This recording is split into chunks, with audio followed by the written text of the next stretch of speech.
কোন স্বামী স্ত্রী সবচাইতে সুখী জগতে বলবো? কোন দম্পতি সুখী? যার স্ত্রী বোবা আর যার স্বামী কালা, তার নাই কোনো জাত। আচ্ছা, ঝগড়া কেন হবে না? এইদিকে ঝগড়া কেন হবে না? আমাদের কান কটা, জোরে বলুন। এই যে মায়েরা, কান কটা? অনেকে চুপচাপ আছে, তারা কীর্তনিয়া 3-4টা জানতে পারে, হয়তো বলে লাভ নেই, চুপ থাকাটাই বুদ্ধিমানের কাজ। এইদিকে আচ্ছা, কান কটা মায়েরা? দুটো। আচ্ছা, মুখ কটা?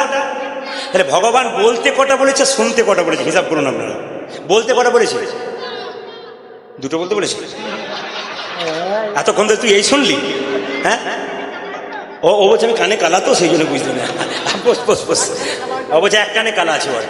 আচ্ছা মায়েরা, ও একটা সুন্দর কথা বলেছে, আমি আপনাদের বুঝিয়ে দিই। বিয়ের আগে ছেলে যখন বিয়ে হয় না, মা তখন বলে আমার একটা শাড়ি এনে দে, গামছা এনে দে, এনে দে। বিয়ের পরে যখন বলে শাড়ি এনে দে, দাঁড়াও 2 দিন পর। গামছা এনে দে, দাঁড়াও 2 দিন পর। বলে কেন?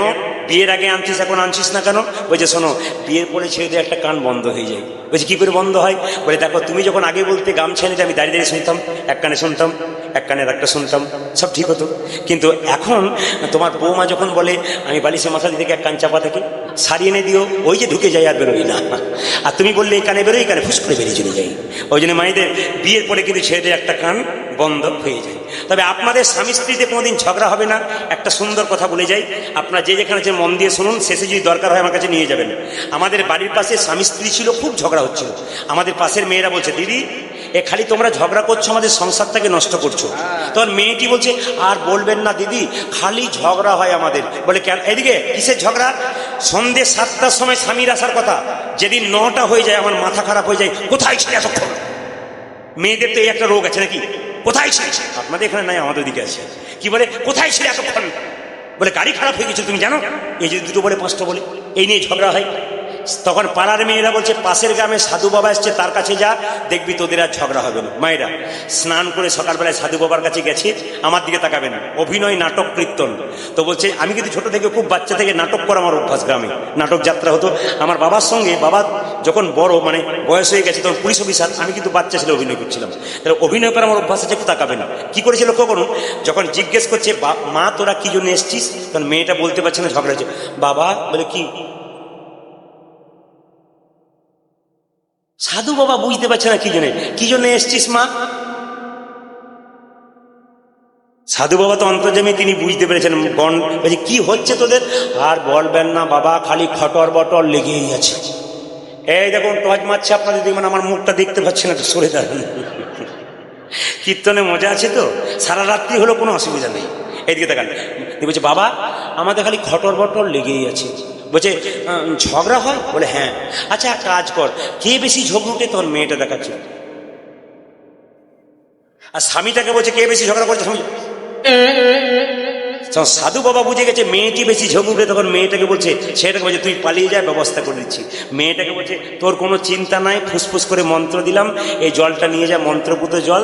যেদিন তোর স্বামী 7টা জায়গায় 9টায় আসবে, তোর মাথা খারাপ হয়ে যাবে, দরকার নাই, জলটা হাতে নিবি, মুখে ভরবি, গিলবিও না ফেলবিও না। কি বুঝলেন? গিলবিও না ফেলবিও না মানে কি? এই যে টাকা আর ঝগড়া হবে? আচ্ছা বোবার শত্রু আছে? মায়েরা কিছু মনে করবেন না। সংসারে এপিজে আব্দুল কালাম বলেছেন, একটা মায়ের কোল হচ্ছে 100টা স্কুলের সমান। সংসারে যদি সুখ থাকতে পারে, যদি মায়ের কোলটা খুব আনন্দ হয়, মায়ের চলা বলা ভালো হয়, তাহলে কিন্তু সংসার ভালো হয়। কিন্তু একটু কথা বলবো, আপনারা অপরাধ নেবেন না। আজকাল কিন্তু শাশুড়ি বউয়ের সম্পর্কটা বাড়িতে খুব ভালো আছে। আচ্ছা আছে আপনাদের এখানে নয়, আমাদের তো একবার খুব গদ গদ গদ। আচ্ছা একটু বলি, যে যেখানে বসে আছেন জ্ঞানবান পণ্ডিত মানুষ, তারা শুনুন, সাধারণ মানুষ শুনুন। শাশু বউয়ের সম্পর্কটা কেমন এখনকার যুগে? ভারত পাকিস্তানের মতো। একবারে ভালো করে শুনবেন, খুব দামি কথাগুলো। শাশুড়ি বউয়ের সম্পর্ক হলো ভারত আর পাকিস্তানের মতো। ভারতকে এদিকে শাশুড়ি, আর পাকিস্তানকে বৌমা। আচ্ছা স্বামীটাকে মানে ছেলেকে বাংলাদেশ, এর পক্ষও বলতে পারে না, ওর পক্ষও বলতে পারে না, চুপ। আচ্ছা বাবাটিকে আমেরিকা, সে বারবার ভারতকে বোঝায়, কিন্তু ভারত বুঝলেই তো।